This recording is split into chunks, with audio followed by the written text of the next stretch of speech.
ቴዲ አፍሮ ለምን ሰይፉ ሾው ላይ አይቀርም ብላችሁ አስባችሁ አታውቁም? ቴዲ አፍሮስ ሰይፉ ፈንታውን ከሶት እንደነበር ታውቃላችሁ? ለምን ከሰሰው የሚለውና ያጣላቸውን ሁለት አንኳር ጉዳዮች ልናወጋችሁ ነው። በዘጠናዎቹ ህዝቡን ጉድ ስላስባለው ተቃውሞና ክስ ስላስነሳው የሰይፉ ፈንታውን መጽሔት ሰምታችኋል? በእርግጠኝነት አልሰማችሁም። ሰይፉ ይህንን አያደርግም ብላችሁ መገረማችሁ አይቀርም። ሳያደምሴ ሰይፉ ፈንታውን ከሳው እንደነበር ሰምታችኋል? ቴዲ አፍሮና ኤልያስ መልካ በአበጊዳ አልበም መኮራረፋቸውን በመጽሔት የወጣ ጉዳይ ነው። ታዲያ ቴዲ አፍሮ ዘፈኖቹና ጓደኞቹ ለየቅል ሆኑሳ። ከሐሜት ፕላስ ዩቲዩብ ቻናል ጋር አብራችሁን ጥቂት ሲዘልቁ ቴዲ ለምን ሰይፉ ሾው ላይ እንደማይቀርብ ፍንት ብሎ ይገለጽላችኋል። ትንሽ አብራችሁን ቆዩ።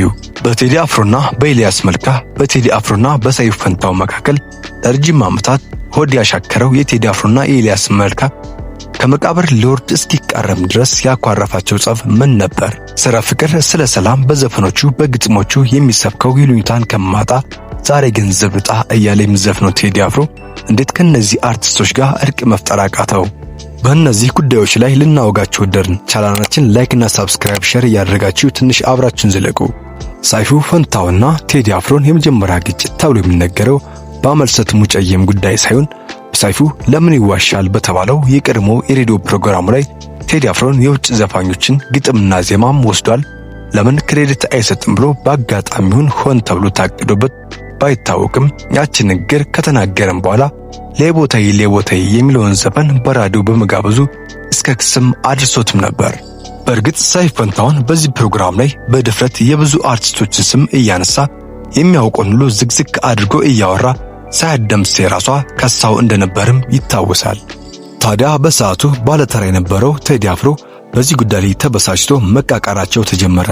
ይሁንና ቴዲ አፍሮ ይህንን ያደረገው ለተንኮል ይምሰል እንጂ ጉዳዩ ወዲህ ነው። ሰዓት ደምሴና ሌሎች ታዋቂ አርቲስቶችም ሳይቀሩ በሰይፉ ፈንታውን ራዲዮ ሲወቀሱና ሲብጠለጠሉ መስማት አዲስ አልነበረም። ለምን ይዋሻል የሚለው ፕሮግራሙ ብዙ ዝነኞችን ቢያስቆጣም ሰይፉ ግን በጊዜው በአቋራጭ ዝነኛ አድርጎታል። ሰይፉ ፈንታውን ሰዎችን ጉድ የሚያስብል ስራም ይህ ብቻ አልነበረም። ሆሊውድ የሚል መጽሔትም ያሳትም ነበር። ታዲያ በዚህ መጽሔት ላይ አሁን ሴሌብሪቲ የተባለ የቴሌቪዥን ሾው ላይ እንደሚቀርበው ሰይፉ ሆሊውድ በተሰኘው መጽሐፍ ላይም ስለ ታዋቂ የውጭ ዝነኞች ሕይወት ታሪክና አናኗር አዲስና ዜናዎችን እገሌ አርቲስት እገሌን አገባች፣ እገሌት በገሌ ፍቅር ወደቀች እያለ ስለ ሆሊውድ ዝነኞች ካለባበሳቸው እስከ ፎቶግራፋቸው ሳይቀር በመጽሔቱ ላይ ያካፍልም ነበር። በጊዜው ታዳጊዎች ሊያነቡት የማይገባ እየተባለም ይወቀስ ነበር። ስለ ሴትና ወንድ ጾታዊ ፍቅር ታሪክን በመጻፍ ወጣቱ በሰልፍና በሽሚያ የሚገዛው የነበረው የዛኔው ሰይፉ ፈንታውን በዚህም ሰይፉ ዕውቅናን ይበልጥ የተቀናጀ መጥቶም ነበር። ታዲያ ልጆቻችን እንደዚህ አይነት መጽሔት በማንበባቸው እንዳይበላሹ ስጋት ውስጥ የገቡ ወላጆች ይህን መጽሐፍ መታተም እንዲያቆም በሰይፉ ላይ ተቃውሞ አድርሰውበት ነበር። የሰይፉ የዛኔዋ መጽሐፍ የፍቅር ታሪክ ይዛ መጣች ተብሎ ተቃውሞ የገጠማት ዛሬ በሌላ መልኳን ቀይራ በኢንተርኔት ብቅ ብላለች። ታዲያ ሰይፉ ፈንታውን ቀድሞ የነቃ ጋዜጠኛ ነበረው ወይስ? ሐሳባችን ኮሜንት ላይ አስቀምጡልኝ።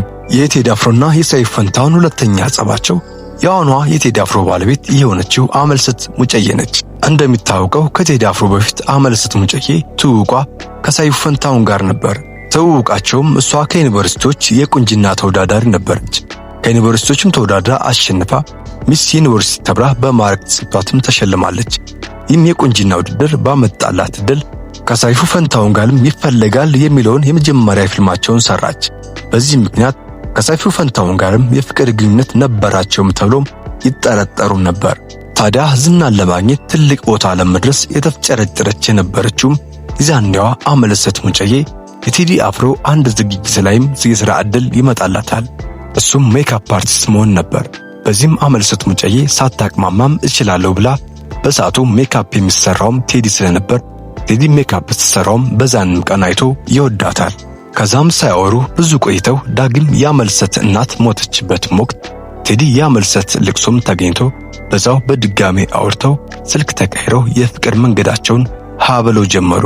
ቀድሞ ከአመልሰት ሙጨዬም ጋር ግንኙነት የነበረው ሰይፉ ፈንታውን በግንኙነታቸውም ደስተኛ እንዳልነበርም ይነገር ነበር። ታዲያ ቴዲ አፍሮ ሰይፉ ፈንታውን ሆን ብሎ ለማናደድ ይሆን አመልሰት ሙጨዬን የጠበሳት? እስኪ የእናንተን አስተያየት ኮሜንት ላይ ጻፉልኝ። እኔ ቀጠልኩ። ይሁንና አመል ስትሙጨይና ቴዲ አፍሮ በትዳር ተጣምሮም እንኳን ሰይፉ ፈንታሁን ቴዲ አፍሮን ለመቀማት በተደጋጋሚ ጊዜ አመል ስትሙጨይን የፍቅር ጥያቄ እንደሚያቀርብላትም ይነገርም ነበር። በዚህም ቴዲ አፍሮ ጋር ይበልጥ ጸባቸው እየተጋጋለና እየጠነከረም ይመጣል። ይበልጥ ለሶስተኛ ጊዜ ጸባቸውን ይበልጥ ያካረረ ጉዳይ ግን ቴዲ አፍሮ ብራና የሚለው ሙዚቃ ሰጥቶም ተሰርቆም ራዲዮ ላይ በተለቀቀበት ወቅት ነበር። በዚህም የሙዚቃ መጨረሻ ማስተር ቢት ሲሰራ ስልክ ይዞ መግባት በማይቻልበት ስቱዲዮ ሰይፉ በአጋጣሚ ተገኝቶ ስለነበርም ሙዚቃው ጠፍቶ ሀገር ሲታመስ አንድ ስቱዲዮ ውስጥም የነበረ ሰው ሰይፉ ስልክ እያናገረም ሲወጣም አይቻለው ይላል። ቴዲ አፍሮ ሰይፉ ፈንታሁን ሰረቀኝ ብሎ ደግሞ ቦሌ የሰይፉ ቢሮ በሚገኘው ሸገር ህንጻም ድረስ ሰይፉ ፈንታሁን አንተን የሰረከኝ ብሎ ያፋጥጡታል። ክስና ወቀዛው በስቶበት የነበረው ሰይፉ ፈንታሁን እኔ ግንፍል ብሎበት ሲከሰኝ ዝም አልኩት፣ አሁን ደግሞ ሰርቃል እንዴት ሌባ ይለኛል ብሎ ግብግብ ይገጥማሉ ከቴዲ ማናጀር ጋር ማለት ነው። በኋላም አስታራቂ ሽማግሌዎች በመሃል ገብተው ነገሩ እንዲወርድ አድርገው ያስማሟቸዋል። በሳቱም ይስማሙ እንጂ ለረጅም ዓመት የሻከረ ስለነበረ ከዛም በኋላ ጸቡ ተቋጭቶም ዝም ተባባሉ። እስካሁን ብዙ ሰዎችም በየሚዲያው የፌስቡክ አካውንታቸው ለምን እስካሁን በትንሽ በትልቁ የሚቀርብበት አርቲስት በሌለበት በሰይፉ ሾው ላይም ቴዲ አፍሮ ለምን አይቀርብም የሚሉ የቴዲ አፍቃሪዎችም ብዙዎች ናቸው። ቴዲ አፍሮ ሰይፉ ሾው ላይ ቀርቦ የምናይበት ጊዜ ይመጣ ይሆን? እሱን እንግዲህ ጊዜ ዳኛው ያውቅ ይሆናል። ኤልያስ መልካና ቴዲ አፍሮም ተጣልቶበት የነበረው ምክንያት ደግሞ በፕሮቴስታንት ቸርች በድብቅ የተሰራው አቦጊዳ አልበም ነበር። የኤልያስና የቴዲ አፍሮ ጸብ መነሻ ቴዲ አፍሮ ወደ 11 ዘፈኖችን ጽፎ ዜማ አውጥቶላቸው የሚያቀናብርለት ሰው እየፈለገ በነበረበት ወቅትም ኤልያስን ያገኘዋል። ኤልያስ መልካንም 2 ዘፈኖችን ሰርቶ ለማሳያ እንዲሰጠው ይነግረዋል። ኤልያስም 2 ሳምፕሎችን ሰርቶ ይሰጠዋል። የሰጠውንም ሰምቶ በጣም ይወደዋል ቴዲ አፍሮ። ቀሪውንም 9 ዘፈኖችም ይሰጠዋል።